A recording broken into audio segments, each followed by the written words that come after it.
And action. Welcome, everybody. It is PnP Weekly, episode 134. It is 13th of September. It's the 13th day. No, never mind. I live in house number 13, so it doesn't matter. Now, superstitious, random fact of the day. And it's sunny. Now, in the PnP Weekly, I always talk about the latest on Microsoft 365 platform. And, well, we touch also the new UX level changes and all of that stuff. And we typically have a visitor. We're now in season 4. So we're doing this a bit differently. So we're not going to have the visitor here together with us the whole hour, rather just do an intro and then the visitor and then the articles as a separate recording. But this time, Marc Anderson from Sympraxis Consulting is joining us. Anything what you're expecting to happen, Waldek? I'm expecting him to join. I'm that's expecting. So it's been a while. So we talked to Marc, I think 2 years back already. So anyway, it's been a while, right? And also because the conferences, the in-person events aren't there anymore. It will be interesting to catch up with Marc and hear from him how he experiences community, how he stays in touch with everybody, and basically how things are on his side of the world.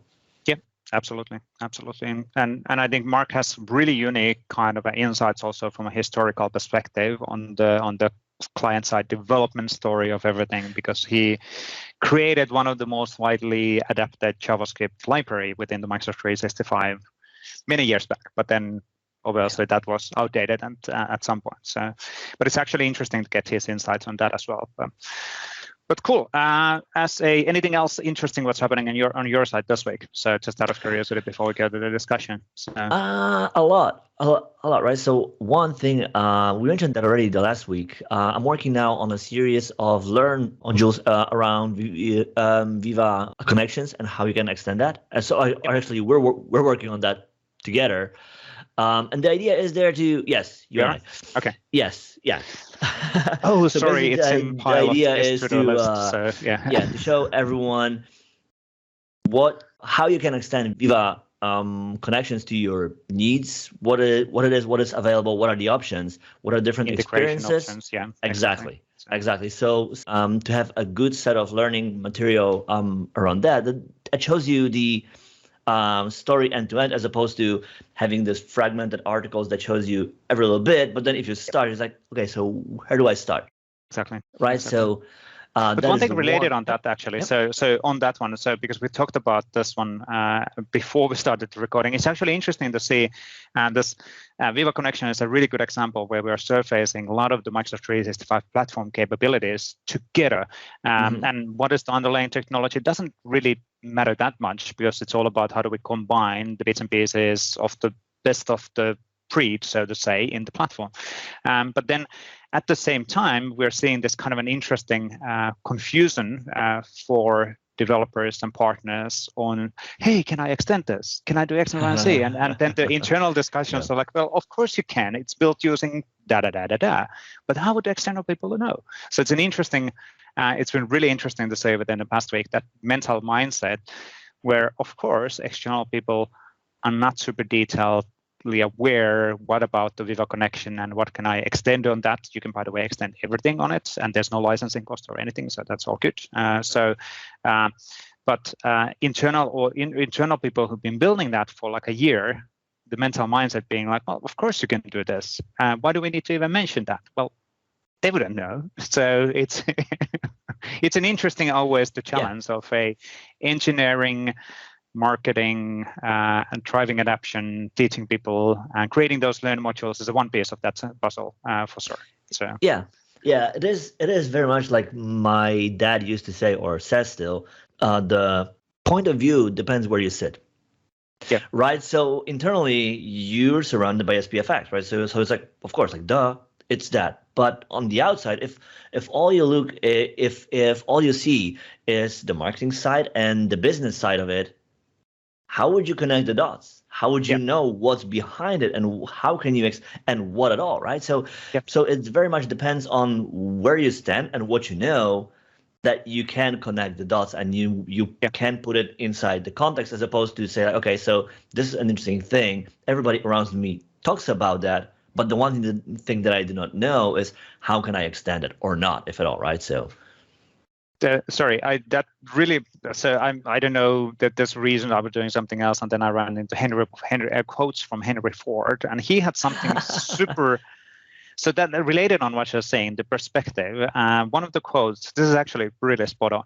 If there's one secret of success, it lies in an ability to get the other person's point of view and see things from that person's angle as well as from your own. Yeah, that's actually really good. That is.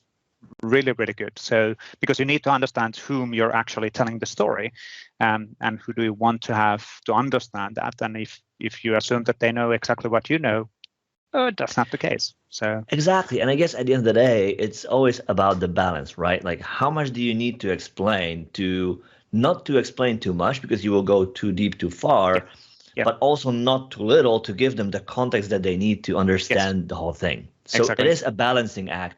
And you don't want to err either on their extreme. Yep, absolutely. No, anyway, that's a good intro.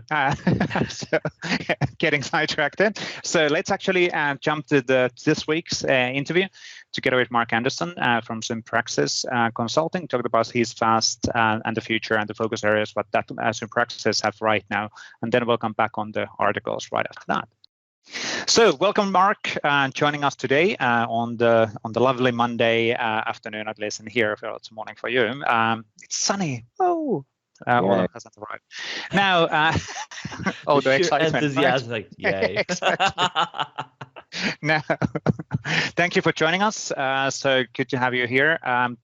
Let's start with a quick introduction. So for those who do not know, who's Marc Anderson? Who are you? Well, are you the guy behind of Netscape? Yeah, I'm not that guy, actually. I if I were that guy, I think I'd probably behave a little differently than I do. I'm not sure how. We can think about that. No, I'm Marc Anderson. I live near Boston, Massachusetts in the U.S. And I've been a Microsoft MVP for, I go and count my chips, 11 years. Congratulations. I've been working with SharePoint since 2003 or 2004. SharePoint's still my love because it enables so many of the things that I care about.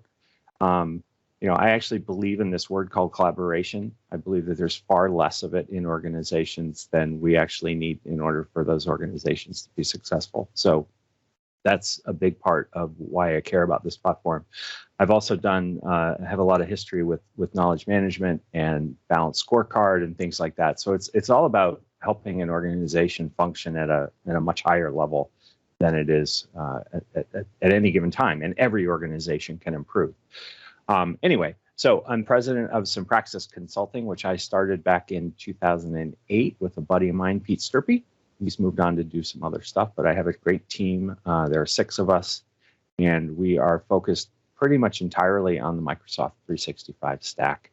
And we love working with these technologies because they can help us accomplish the kinds of things I was just talking about. Yeah, makes sense. That's more than anyone's ever wanted to know about me, including my mother. Cool. And I think, what is it, 4 MVPs currently in Sympraxis from those 6? Is it 4? It's pretty high ratio, actually. 4. So, it is 4 out of 6. That's what we're working on it. We can probably improve that number. Yeah, absolutely. Now, as part of this, let's say you're basically focusing on enabling people to be more collaborative and more productive within their work. What does that mean in practice? What kind of cases or what kind of things Sympraxis actually does? Well, it's interesting because, at least to me, the technology is a piece of what we do, and then there's a lot of softer, squishy stuff, which people sort of get confused by when they hire us, because we start talking to them about things like, well, how do you communicate internally, and how do you motivate people? What are their incentives and things like that? So that, it's worth mentioning that we're not just technology people, though. We certainly do a lot of technology work. That's what people tend to come to us for. We build intranets. We build solutions that sit on top of SharePoint or Teams. We configure the cloud setup for some of our customers. I think between Todd Klint's expertise in the sort of administrative side to Julie and Derek's phenomenal development skills. We sort of do everything on that spectrum, and then we've got a lot of interest in good information architecture, good user experience. You guys know, you build a great technical solution and it's not fun to use. Yep. Fun being a little bit of a fuzzy word, but if it's not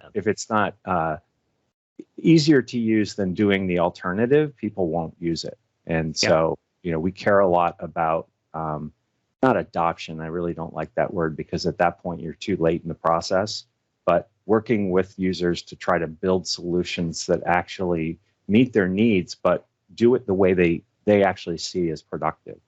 Yeah. So when we launch that thing, they actually are looking forward to using it, as opposed to, oh no, here's another thing that IT built for us that we don't want. Yeah. IT forcing us to use, and we don't. Yeah. Which is kind of a classic story. Woo, Don't move my cheese. Well, that's a big part of right it. Here. Yeah. Well, and I always joke about change, because no one likes change unless they're doing it to someone else. Yeah. And most technical efforts are viewed as, well, but it's an upgrade. It's a new piece of technology. Of course it's better. Like there's not rarely enough discussion around, but what is this going to do to people?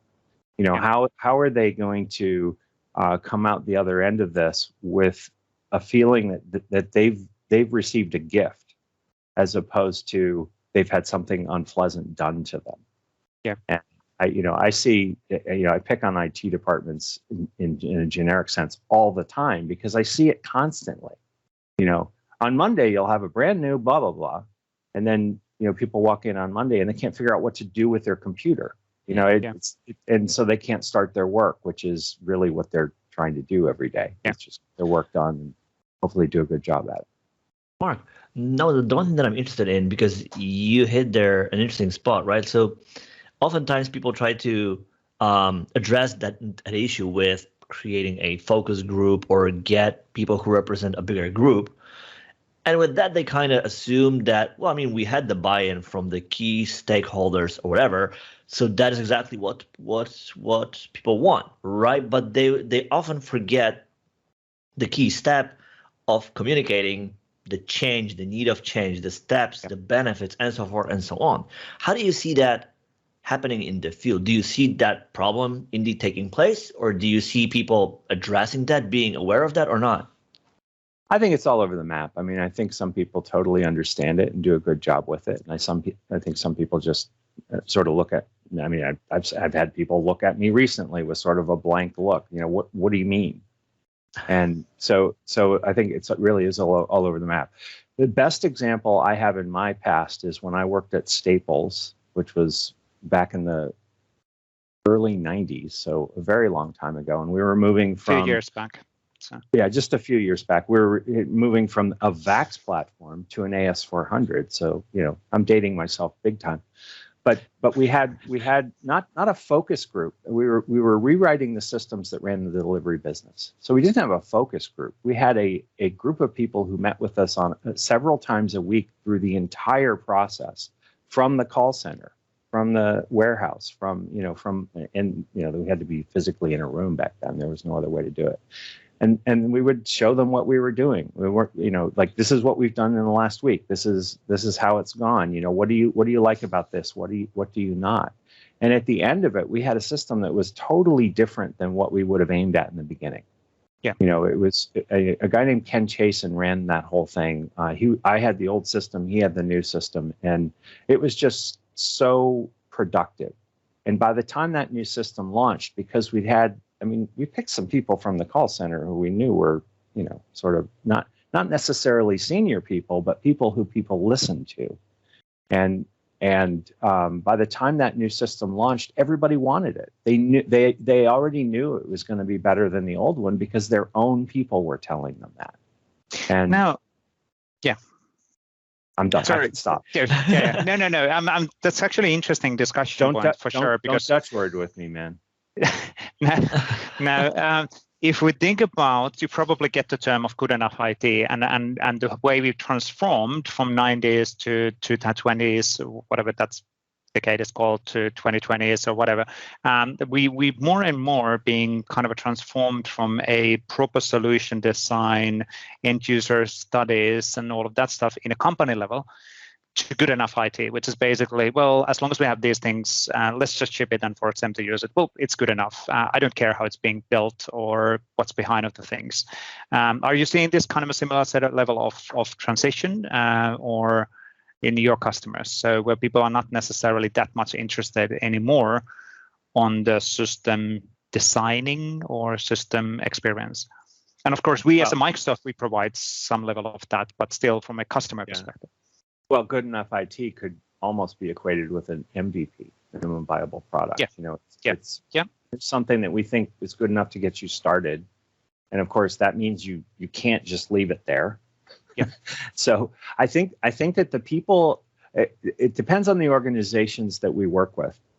I think when we're hired by people who are not in IT, there's an incredible passion around making something that's going to matter to the people who are going to use it.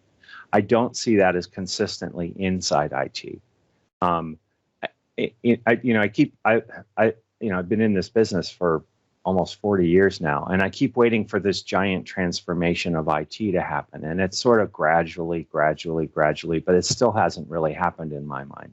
I would love IT departments the good enough IT to me is, no, sorry. I mean, if that's your definition, you need to find another job.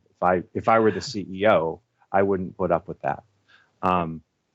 So I think people who use systems understand when they see something good and when they see something bad.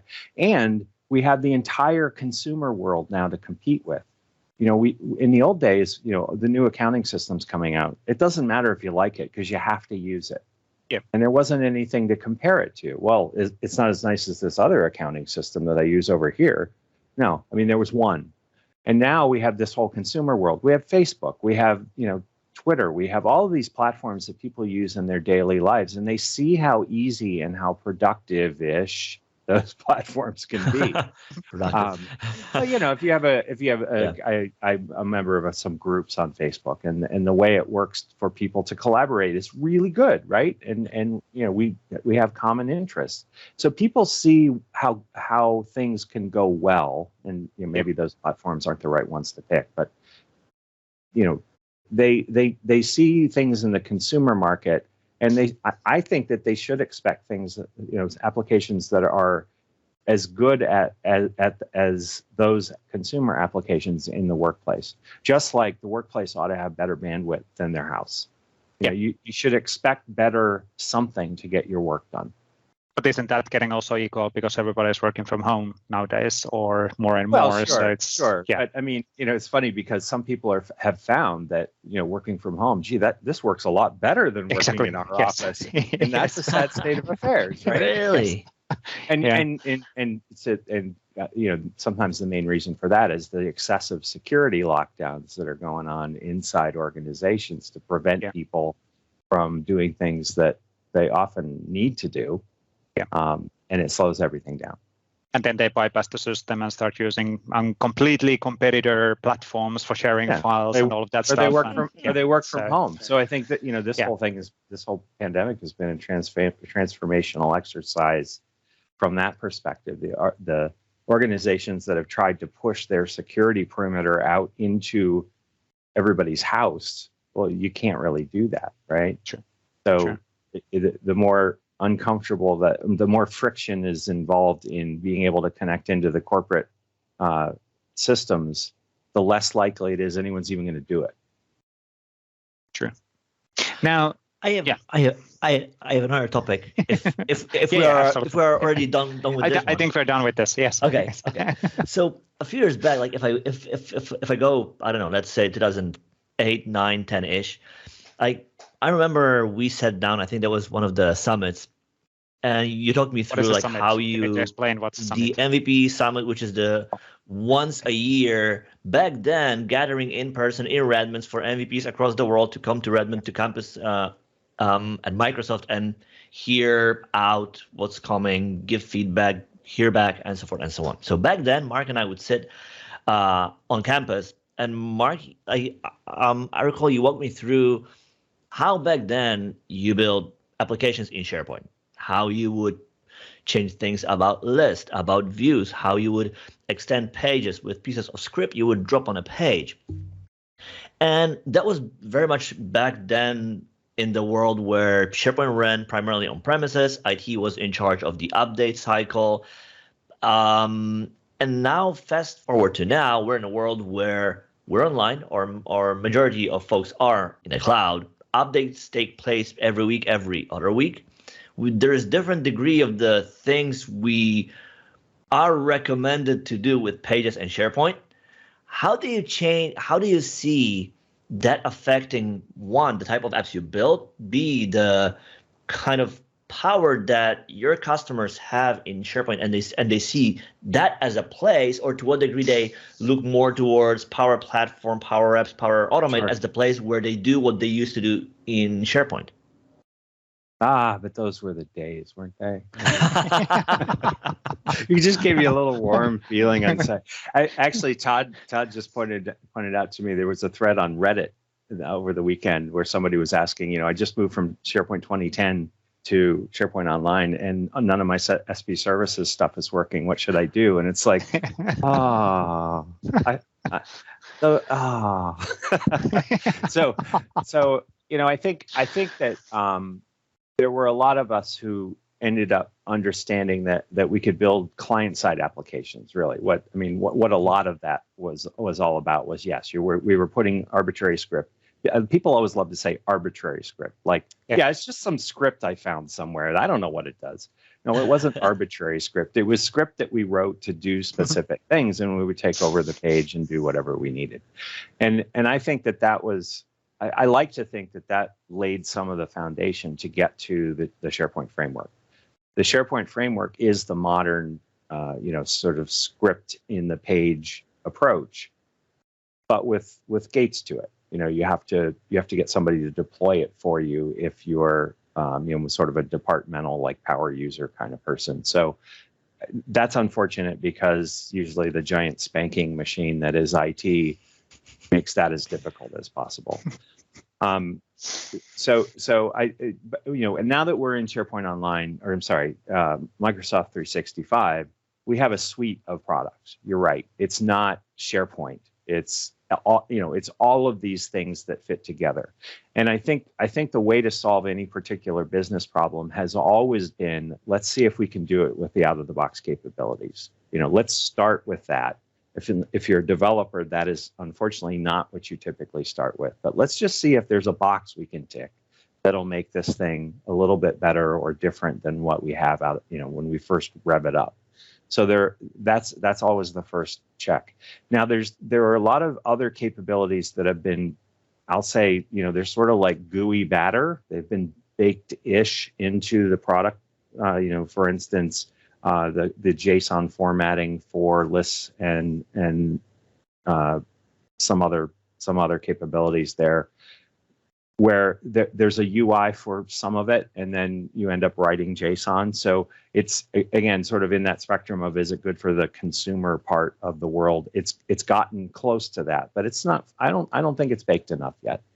So we have those capabilities in the middle too. So we often can get to a really good solution without writing any of what we traditionally called code, though to most people JSON is absolutely code.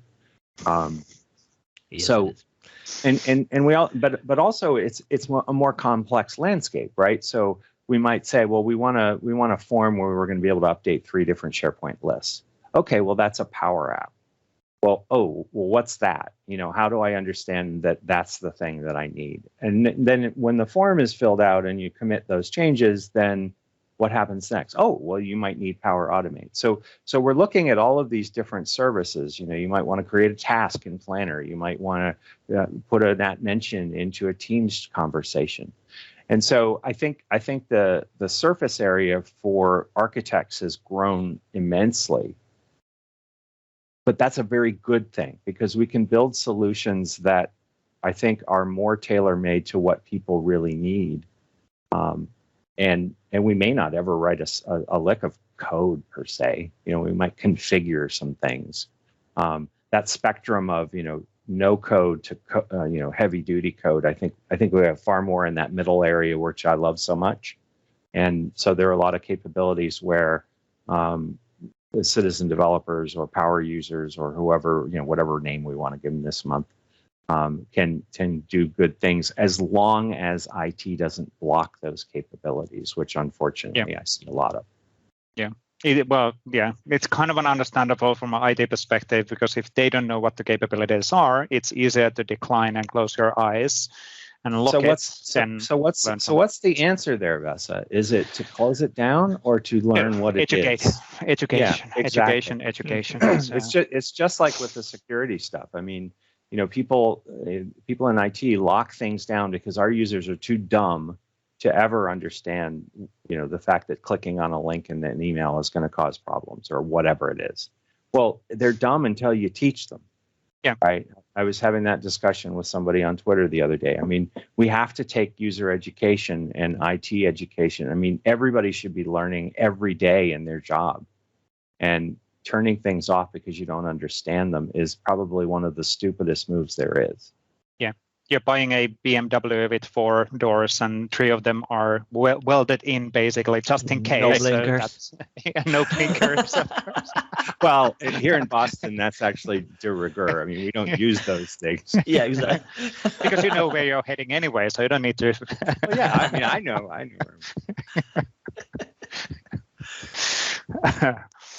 Yeah.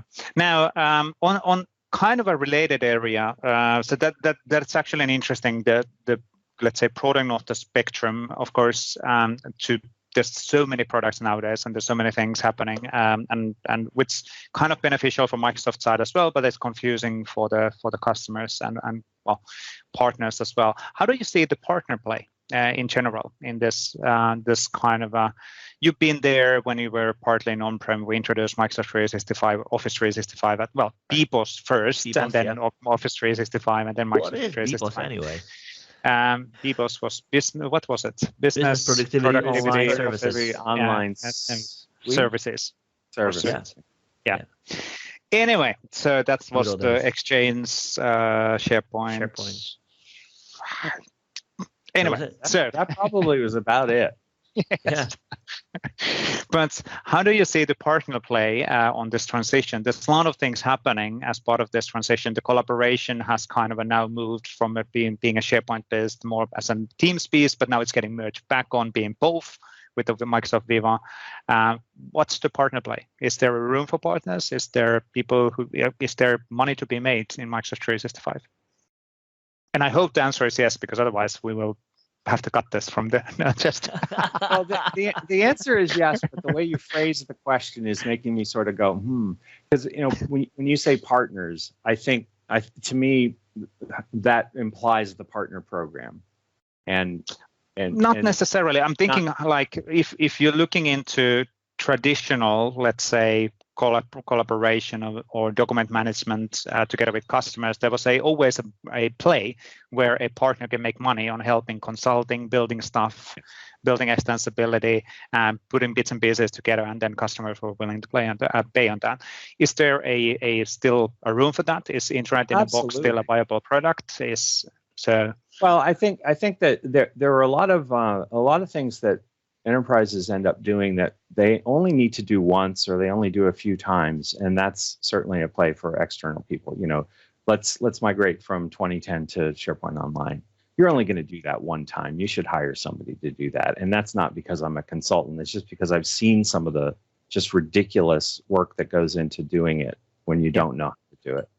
I think that the other part of it is that Microsoft, for all of its brilliance, and I really do think Microsoft is full of some of the smartest people I've ever met, who are often boxed in by working in a large organization. But I think that us out here as consultants or partners, whatever you want to call us, can go into organizations and try to work with them and understand how they work internally in ways that Microsoft probably never even wants to. Microsoft has its consulting services, and I assume it's still out there doing great things. I don't hear much about MCS anymore. But I think that there's always going to be a space there for other parties. It used to always really rankle me when Microsoft would get on stage at one of the big conferences and say, for every dollar you spend on Microsoft software, there's $10 in, you're going to spend with third parties. It's like, you shouldn't say that out loud. That's not a good thing, right? That means that it depends, right? It depends from perspective, yeah. True. But to say it as and it wasn't at the sales things, because I didn't go to the sales things, and it wasn't at the partner things, because I didn't go to the partner things. It was at the conferences where they were talking to real end users of Ignite kind of things. Yeah. And so I think I'd like to think that number has come down. But there's always some value to be added with people who, when you're building an intranet, for example. Well, if you're working with a new platform and you don't know how that, SharePoint Online, and you don't, or Teams, depending on how you look at it, and you don't understand how those platforms work, having somebody come in and teach you how it all works so that you can come up with something optimized, I think is always going to be a good spend of your dollars. I think that I'd like to think that Microsoft is continuing the arc of making the products mature enough so that we actually have less to do. I would like that. I would like it if what we were asked to do was more the high-end stuff as opposed to, we need to write some JSON. I mean, I wouldn't want to get hired just for that.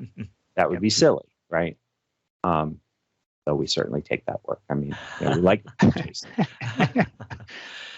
But one other thought. What you mentioned that SharePoint Online, now it's going into Teams, and you got Viva Connections. I do think that there's the sort of longer term strategy, what's the arc of all of this, is generally lost to people outside of Microsoft. I think Microsoft is often, well ahead of the marketplace, but very bad at communicating what that vision is. Yeah. There are a lot of marketing speak words. I mean, I see phrases in official posts where I read them like 5 times, and I'm thinking, well, what does this combination of words actually mean? What tea leaves can I see in these? And very often you can't. And if you think I do this for a living. I watch what Microsoft says for a living.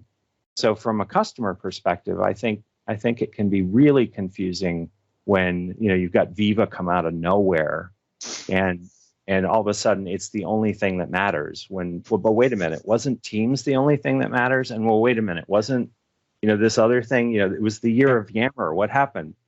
So it's a Microsoft curse.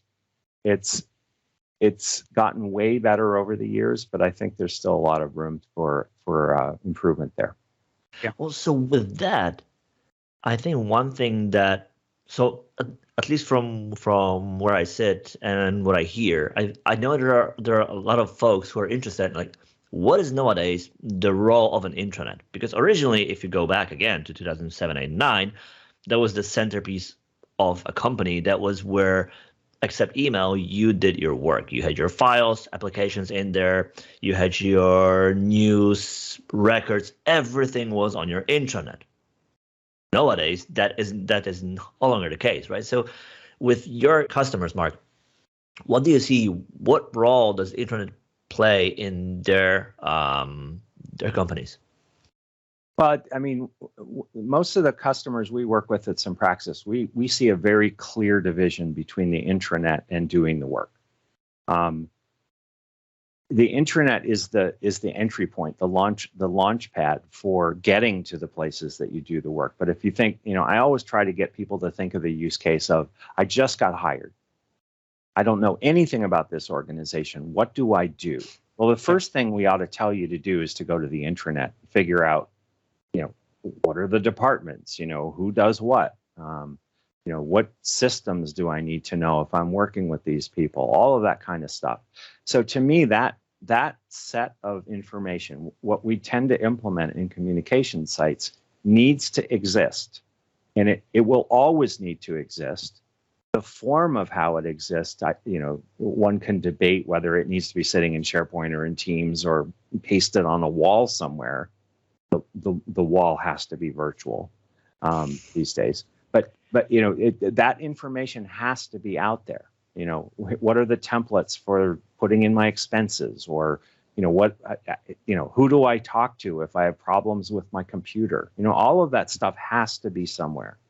And then how do people get their work done? That's the part that I think is evolving over time, many times driven by the fact that Microsoft has now put a new priority in place. Teams all of a sudden became the thing. We still have SharePoint team sites sitting behind Teams. So if you're working with documents, you're still working with SharePoint. Many people don't care, and that's totally fine. Yeah. But I think that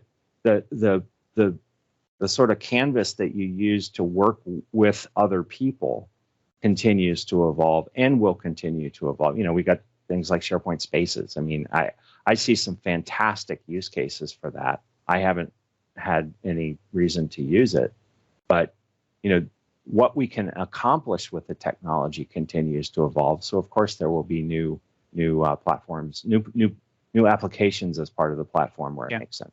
So what does the intranet mean in essence? Is it enabling people to share information and reading information, or is it a set of tools or whatever it is? And it's at least for me, it's not about the tools, it's not about the products. It's actually the way of enabling people internally to collaborate and share information together, whatever the product is, what they're using for that. Or maybe that is just another thing to change over time, because maybe it's the same thing that in the past we used to call it intranet, and now we call it digital workplace. Maybe it is the same thing, and it's just the overall experience as opposed to a place you go to. We'll go back to 20 years ago. Exactly. The words also don't matter, right? Yeah. I mean, CTOs all go to conferences and talk to each other and stuff, and they come up with the next buzz phrase. But but really, when it comes right down to it, we still have to get people information they need to do their jobs well. I think that what I do see is a lot of the historical intranets, big air quotes around them, that we're moving into SharePoint Online really became such a mashup of people's communicating to the outside world and their work in their group in like the same SharePoint site with ridiculous permissions. So that teasing out of those two the two efforts, communicating out is different than doing our work. And I always use, and everybody at Sympraxis groans when I head into this, I use the sausage factory analogy, right? When you're making the sausage in the back, nobody on earth should know what's going on back there, right? You're in the HR department, you're coming up with the list of benefits for next year. While you're figuring it out, you literally don't want anyone to know what you're talking about, because you're going to change your mind, you're going to word it differently, all that sort of stuff.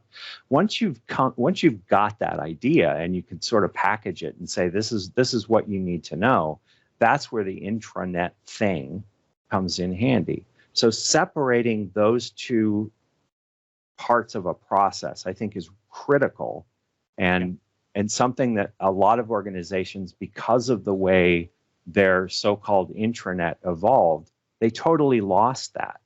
And they got sausage all over the floor, and there's rotting meat hanging on the walls. I mean, it's like what the hell? Everywhere. It's sausage everywhere. No, it's just, I mean, it's like it. You'll get a sausage. You'll get a sausage. Everybody gets a sausage. Yeah, but this one's gone bad, so don't eat that one. So I think once we can take people down that road and help them understand, what's the work you do every day versus what you show people that you've done.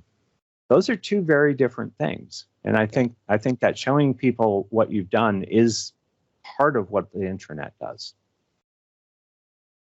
Especially if you're a support, right? I mean, maybe you're like, if you're in Microsoft and you're developing a product, you don't really want people to see your ideas on that whiteboard until there's something. I don't know, right? Maybe, it depends on the group. It depends on that. There's always a short period, even if it's a really short period of time, there's always a time where you're just gelling things, and you want to make sure that you get it at least that you have a story to tell before you send that story out in the world. Sure. Cool. That's actually a great spot of closing up on this discussion. From a timing perspective, we need to be careful on not going to 2 hours. So but I'm ready to go for the next. I blocked off 5 hours for this. Yeah, we know. So maybe we can record it, and then we will air another episode with Mark, where we will talk about other things like 137, Yammer, Teams. What else? Site templates. So there you go, Chase. Oh, we didn't even get to. At least now we have a reason or an excuse, if you like, to get you back soon. That's true. Always happy to join you guys. It's great to talk to you. I mean, it's. I wish we could just talk generally more often. Yeah, we don't have to record it every time. Sometimes the unrecorded bits are isn't that to maximizing the productivity, right? So just record. you notice we talked a bit before we started recording. That was the sausage factory. We came up with we needed to gel some ideas to kind of get to our sausage. Yes. Right. So I mean, this is a common process. This is what we do in our house. It's like my wife and I talk and say, what should we tell the kid about this thing that we don't want to do? You know, it happens everywhere. That's true. But cool. Thanks, Mark, for this one. We'll definitely get you back on the show, and I think it's awesome discussion. Really good points as well, and it's good to have your experience on this. So cool. Later. Cheers. Thank you, Mark. Bye. See ya. Cool. So that was Mark, and then let's jump right into the articles. So let me share my screen, and we'll move forward from there. We don't have a massive amount of articles this time because there's actually super cool stuff what we wanted to talk about coming from Microsoft. To be honest, before I even set up the articles for this recording, I wasn't aware how freaking cool stuff there is available now. So it's like, I missed this. I should have actually paid attention last week. Now, let's start with this. Praise yourself. Hybrid work is hard. Here's how Microsoft Teams and Office 365 can help. And this is from Nicole Hersovich. She's the Microsoft Teams General Manager on the marketing side of the house. And really cool summary post. And actually, this video, which is 3 minutes, absolutely worthwhile of checking it out, because 3 minutes and then you understand that, wow, really cool stuff. But from that video, we then kind of split the key elements in the individual videos. And this one actually, so as we're moving to this hybrid world, I remember when I've been working remotely and everybody else have been working in Redmond in the office, like 25 or 15 people in the meeting room, and you're the only one who's remotely in the screen. And that the feeling isn't that good because you feel different. So what's actually going to be introduced now is a way of splitting the feed from the room, the individual pieces in the video, and that's actually really cool. Also during the detection of who's in a room and what's happening. So really cool stuff together with the device manufacturers on basically making it feel better for the remote workers, because this way, everybody is kind of equal, and everybody is an individual square. That's actually really awesome. It is really cool. Really cool stuff. So, other thing which we had a look on with Waldek, and you were excited on this one. But basically, a remote controller is a mobile to the meeting. So now that everything is in a cloud, we can control the cloud behavior from the mobile device. So not technically uploading anything from a mobile, you're just basically saying that, hey, this file which is in the cloud in my OneDrive, let's actually stream that directly in a meeting, and you can control that with a mobile device. That's actually really freaking cool as well. Yeah, and I mean, as such, like, you don't need to have second screen that you might only use when you show stuff. Well, I mean, you can do it now on your phone, right? So you can use that as your second screen assistant kind of thing, and then have only the main screen. You mean my 3 screens is not anymore needed? So. Nope. All of these investments for nothing. Now, this one is really cool as well, especially if you have a consistent working hours and consistent days when you're working remotely. So basically, we'll add additional metadata for the persona level, where you can then define what are your working hours. Well, working hours you can do already today, but the working remotely hours, which is actually really cool as well. So you can actually assign them, and then that information is basically being updated to your profile, so people know when you are expected to be at the office and when we're working remotely. Actually, really, really cool as well. I wonder if you can set that, like for us, like one day in a year. I'm gonna be in the office maybe in February 23. Yeah. Yes. 2023. Yeah, exactly. 21st of February 2023. So yeah. Or not. Just letting you know advance. Yeah, exactly. If the flights are operating, who knows? Cool. Of course, it's different when everybody is working remotely, and the organization, it depends on the organization, is that valuable or not. But I think in many cases it is. My wife, Fi's work, this would be really spot on, because they're expected to, to work at the office 3 days in a month in future. So, or 2, or whatever. So, but they're having that discussion. Okay, so should we agree that once a day or once a month we'll have the whole team at the office, which will be then the socializing day? But because of course the would be just discussing, but I guess that's okay, because the rest of the time people are being more productive from home, because that's what the studies are also showing. So you're being much more productive when you're working from home. Now this one's really cool as well. So think about the situation where you are, you have hot desks, which is typical normal case nowadays. People don't necessarily have their own private rooms, except in certain cases. But then you walk into the ad hoc meeting room and you want to sign in from the device and the microphone to the meeting. You don't have to anymore invite the room. You'll just sign in basically using your identity to the Microsoft Teams device, and then that will show you your meeting information and your data and all of that stuff. And that's actually really, really cool. Something what you called out actually, Waldek, was that, well, if you then forgot about signing out, good point. We should have some sort of a proximity. Yeah. That was actually a really good suggestion. Yeah, exactly. Because like for one, I don't even know my password. Yeah, I don't know either. And it's like probably a blurb of random character. Like, how would I? Maybe there's a Windows Hello on that. So. Yeah, maybe, but wouldn't that be then device specific, and then it has to have profiles? Why does it have to be device specific? Why can't be that in cloud? It is right now device specific. You're 100% correct on that. Yep. Why can't we innovate? Yeah. Stuck on what it is right now. Yes, of course. Well, so I mean, if we think of along these lines, then like one device that I have with me that proves that I'm me is my phone. Yeah. So if I'm around, as you say, proximity technology, if I'm around NFC, and I can sign and I can approve that it's me, that is that. Yeah, that's so actually no really cool. Prompt for passwords or anything. I know it's me. I can approve that it's me, and I'm there. Yeah. And then when I move away, it signs out. Yeah, exactly. Yeah. And that would be really, really cool. So for sure. And this one really, really cool as well. So absolutely. First time when I saw it was like, well, what does it actually mean? But you can actually set up your presentation in the PowerPoint, and that's a live video feed from your team. So from your camera. So then you can just present directly from the PowerPoint using whatever designers, and design what you want. And I think that was spot on, that we basically then introduced different layouts and all of that stuff using Designer.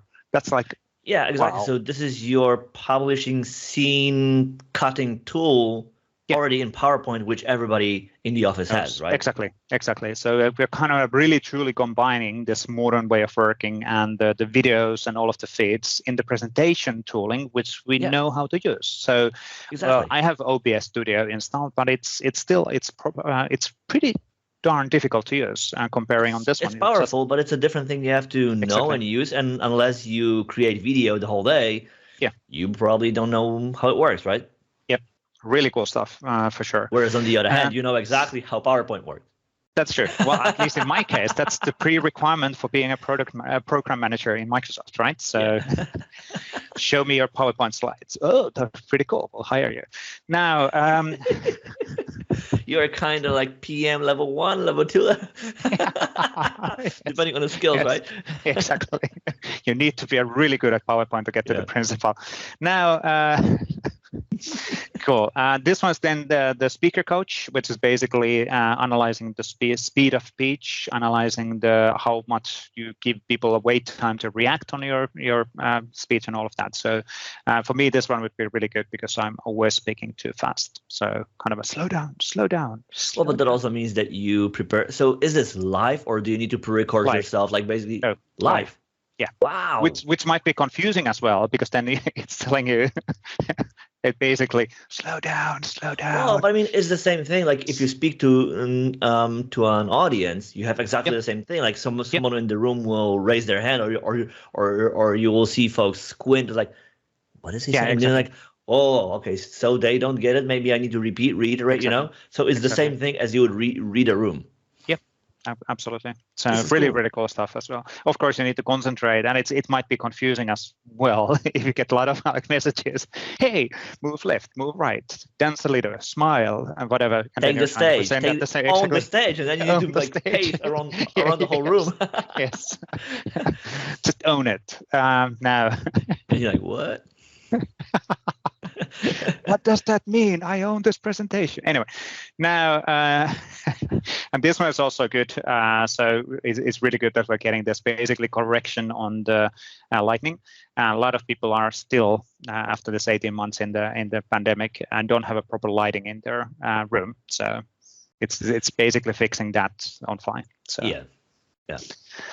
Really cool stuff. And then additional devices, staying from Microsoft Teams in Apple CarPlay is coming as well. Really cool. And then Microsoft Viva is a big focus area for us as well. So really cool stuff.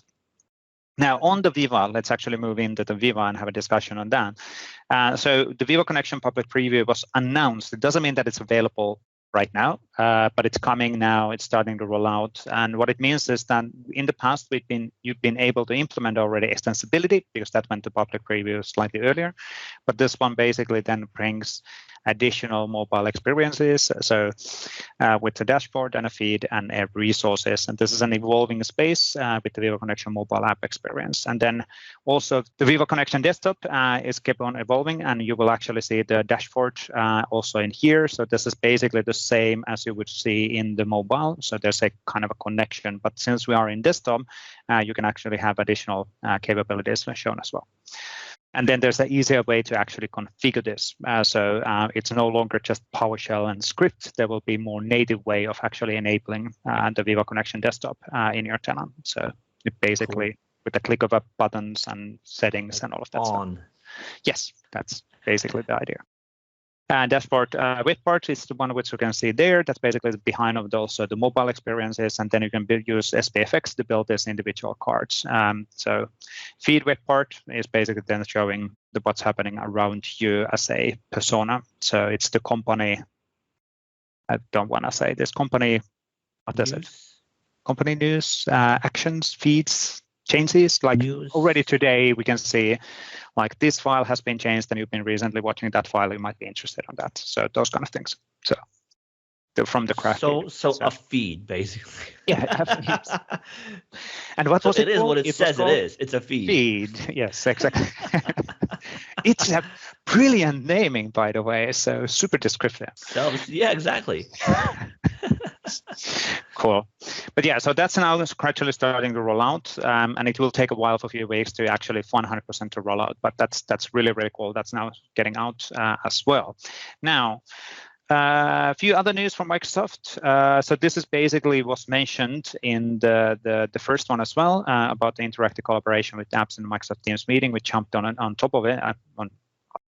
What jumped on it, but this is more details on it. So there's already a few partners who are doing this, but now you can do more extensibility in the meeting and then design, for example, or work on a information together directly in the meeting, which is really cool as well. So we've been knowing that this is coming, and now we're heading to a re-preview with some of the partners, and there's more additional capabilities available.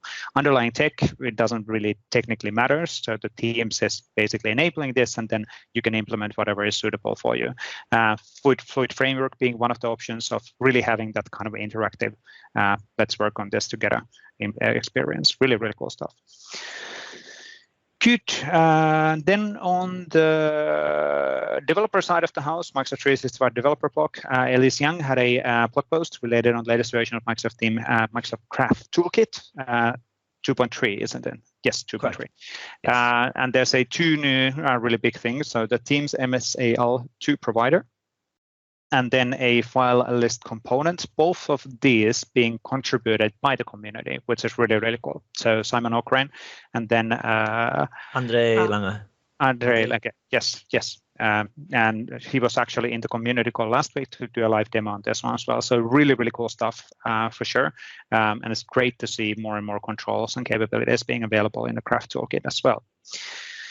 Now, what else? And there's breaking changes in the Me Assignments endpoint in Microsoft Craft Assignments API beta side of the house. And this is kind of a natural. We are evolving things, we're adjusting things before they're going live. It's just inevitable. Sooner or later, there's going to be small breaking changes. So, and these are basically adjusted in the beta starting from October 8th. So it's pretty fair. 1 month heads up. So. This one is from the from the community blog. So Dipen Shah had a really interesting create a site script and site template using Power Automate in SharePoint. So basically create those needed definitions in a tenant level using Power Automate, and from a automation perspective, really cool stuff, and walking through how it can be done and what I do and all of that stuff. So really, really cool stuff from him. And that means that then you will have a custom template available from your organization side. Really, really cool. This one is from Louis Fries, how to get started with GitHub and Git. So quite common questions actually. So this is one of those things, again, matter of a perspective, right? Of course, everybody knows what is a GitHub. No, they don't. No, so they don't. That's not how the world works. Yeah, exactly. So, good to have that covered. So really good stuff from Louis on explaining how to get started, but you can do different options and all of that stuff. It is not as hard as it maybe seems. And there are good online sessions in the Sharing is Caring initiative as well, helping to get started. Then this one is from Siddharth Vakhasia, Azure Meeting Bot to capture meeting participant information. Really cool stuff as well. So basically having an additional bot signing in to the meeting and capture information who's in the meeting. So hopefully not secretly, no, but it's basically building. And the scenario in this case is that he's using the Yo Teams to build that bot and then joining on the meeting and then capture information who's in the meeting and what they're doing. Of course, this kind of a bot will be visible as an attendee also in the meeting. So it will be visible. Yeah, and somebody needs to add the bot to the call. Correct, yeah. It's gonna just drop in there silently behind the scenes. Hello. Hello, who's there? I'm just capturing who's here. Yeah.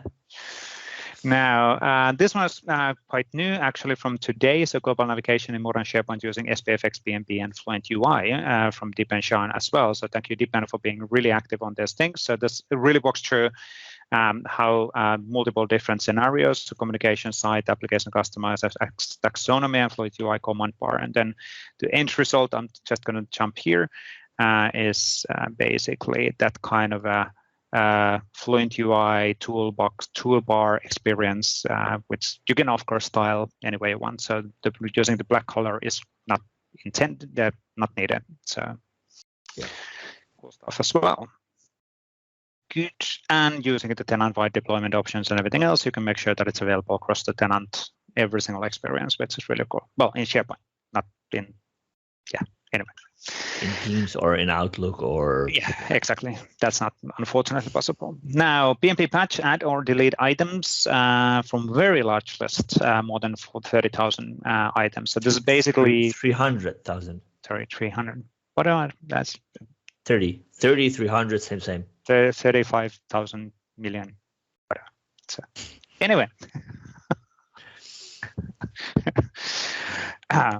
but basically operating at the list level and then potentially deleting items as a batch and making sure that, because you can't load the 300,000 items in a memory and start then deleting them. That's not possible. So you need to work in a different way. A lot of memory.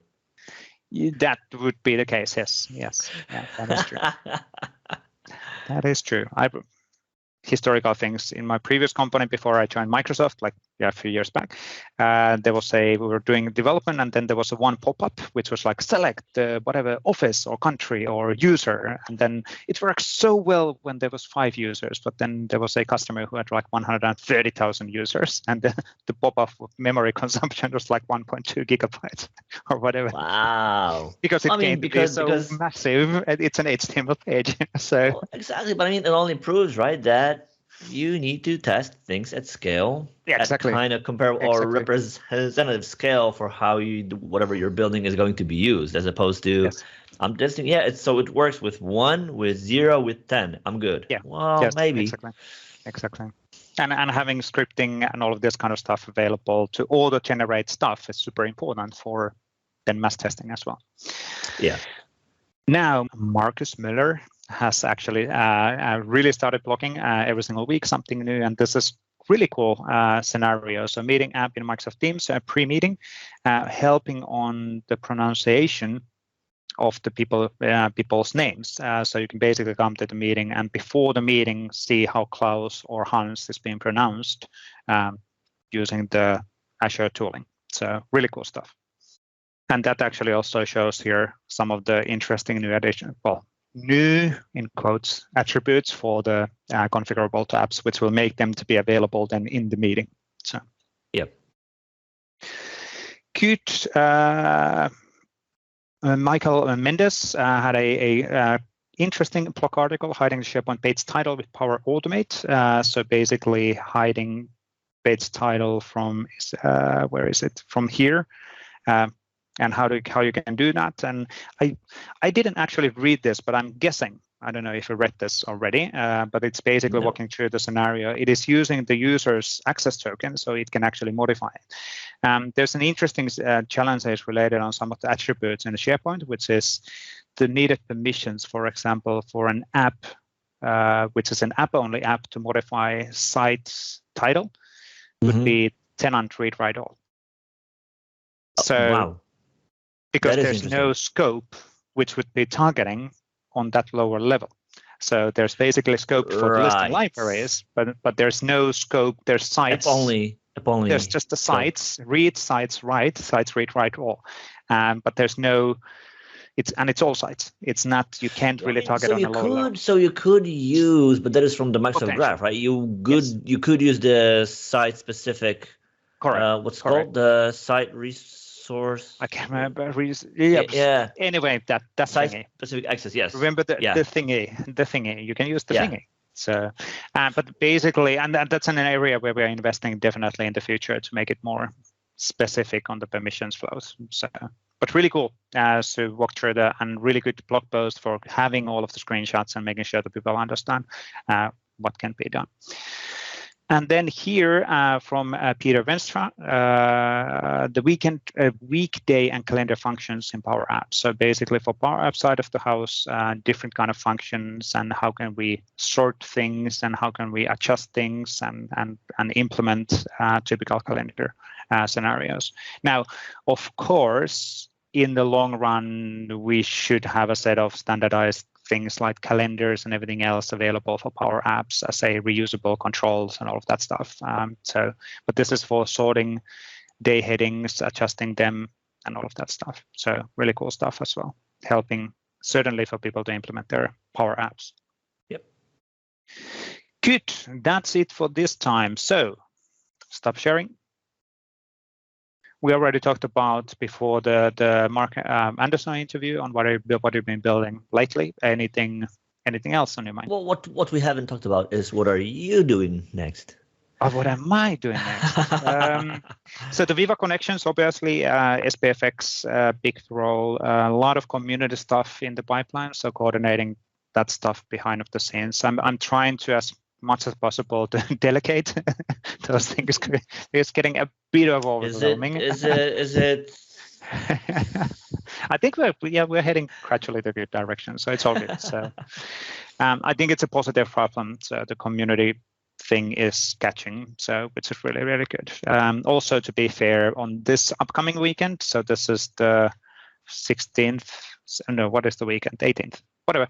We're gonna have a long weekend off, so with family. So you will have a long weekend. Yes, you're not. Yeah.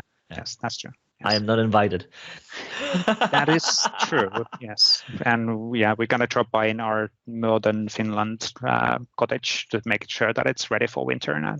So having a few days in the total darkness because there's no electricity or lights. So. Cool.